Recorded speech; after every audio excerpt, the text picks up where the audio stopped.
Hey kids, these stories in the Bible really happened thousands of years ago, and they are in the Bible to teach us spiritual truths about God. Now Joshua, who became the leader of Israel after Moses died, was a conqueror over fierce enemies in the same way that Jesus is the conqueror over the spiritual forces that cause us to sin. As you learn about Joshua, see if you can see some principles that will help you to overcome sin in your life. Now the Lord said to Moses, "Behold, the time for you to die is near. So call Joshua and present yourselves at the tent of meeting, that I may commission him." So Moses and Joshua went and presented themselves at the tent of meeting. Then the Lord commissioned Joshua the son of Nun and said, "Be strong and courageous, for you shall bring the sons of Israel into the land which I swore to them, and I will be with you." Then Joshua the son of Nun was filled with the spirit of wisdom, for Moses had laid his hands on him, and the sons of Israel listened to him. So the Lord spoke to Joshua the son of Nun, Moses' servant, and said, "Moses my servant is now dead. Now therefore get up and cross the Jordan River, you and all the sons of Israel, to the land which I am giving to them. Every place where you walk, I have given it to you, just as I promised Moses. Your territory will be from the great sea as far as the river Euphrates. No man will be able to stand before you all the days of your life. Just as I have been with Moses, I will be with you. I will not fail you or forsake you. So be strong and courageous, for you shall give this people possession of the land. But be careful to do according to all the law which Moses my servant commanded you. Do not turn from it to the right or to the left, so that you may have success wherever you go. Now this book of the law shall not depart from your mouth, but you shall meditate on it day and night, so that you may be careful to do according to all that is written in it. For then you will make your way prosperous, and then you will have success." So Joshua commanded the officers of the people, saying, "Pass through the midst of the camp and command the people, saying, Prepare provisions for yourselves, for within 3 days you are to cross this Jordan River to go in to possess the land which the Lord your God is giving you."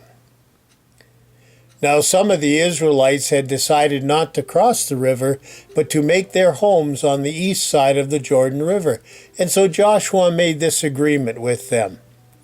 To the tribe of Reuben, and to the tribe of Gad, and to the half-tribe of Manasseh, he reminded them what Moses had commanded them, saying, "The Lord your God will give you the land on this side of the Jordan, so your wives and your children and your cattle shall stay here beyond the Jordan, but you shall cross the river in battle array, all your valiant warriors, and shall help your brothers until the Lord gives them rest.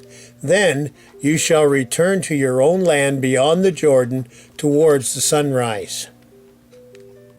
So the 2.5 tribes answered Joshua, saying, "All that you have commanded us we will do, and wherever you send us we will go." Then Joshua rose up early in the morning, and he and all the sons of Israel set out from Shittim and came to the Jordan River, and they camped there for 3 days before they crossed. Then the officers went through the midst of the camp and commanded the people, saying, "When you see the ark of the covenant of the Lord your God, with the Levitical priests carrying it, then you shall set out from your place and go after it. However, there shall be between you and the ark a distance of about 1/2 mile by measure. Do not come near it." So Joshua commanded the priests who were carrying the ark of the covenant, saying, "When you come to the edge of the waters of the Jordan, you shall stand still in the Jordan." And he said to the sons of Israel, you shall know that the living God is among you, and that he will defeat your enemies. Behold, the ark of the covenant of the Lord of all the earth is crossing the Jordan ahead of you." So the priests took up the ark of the covenant and went ahead of the people. And when the feet of the priests carrying the ark were dipped in the edge of the waters which were flowing down from above stood and rose up in one heap, a great distance away. And those which were flowing down toward the salt sea were completely cut off. So the people crossed opposite Jericho, and the priests who carried the ark of the covenant of the Lord stood firm on dry ground in the middle of the Jordan, while all Israel crossed on dry ground. And the people hurried and crossed, and the sons of Reuben, and the sons of Gad, and the half-tribe of Manasseh crossed over in battle array before the sons of Israel, just as Moses had spoken to them. About 40,000 people, equipped for war, crossed before the Lord to the plains of Jericho. Now, when all the nation had finished crossing the Jordan, the Lord spoke to Joshua, saying, "Take for yourselves 12 men from the people, 1 man from each tribe, and have them take up 12 stones from out of the middle of the Jordan, from the place where the priests' feet are standing firm, and carry them over with you, and lay them down in the lodging place where you will lodge tonight."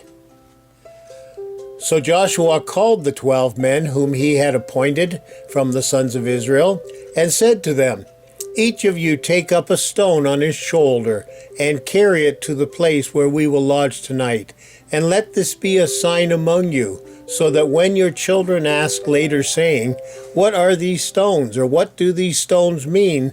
then you shall say to them, 'Because the waters of the Jordan were cut off before the ark of the covenant of the Lord, when it crossed the Jordan, so these stones shall become a memorial to the sons of Israel forever." Then Joshua set up 12 stones in the middle of the Jordan, at the place where the feet of the priests who carried the ark of the covenant were standing. For the priests who carried the ark were standing in the middle of the Jordan until everything was completed that the Lord had commanded. Thus the sons of Israel did just as Joshua commanded. So when all the people had crossed, Joshua commanded the priests, saying, "Come up from the Jordan." And when they came up from the middle of the Jordan, and the soles of the priests' feet were lifted up to the dry ground, the waters of the Jordan returned to their place. On that day the Lord exalted Joshua in the sight of all Israel, so that they revered him just as they had revered Moses all the days of his life. Well, kids, did you notice how often Joshua and the children of Israel were told to be obedient to the word of the Lord? Obedience to God's word is always the starting point for the Christian life.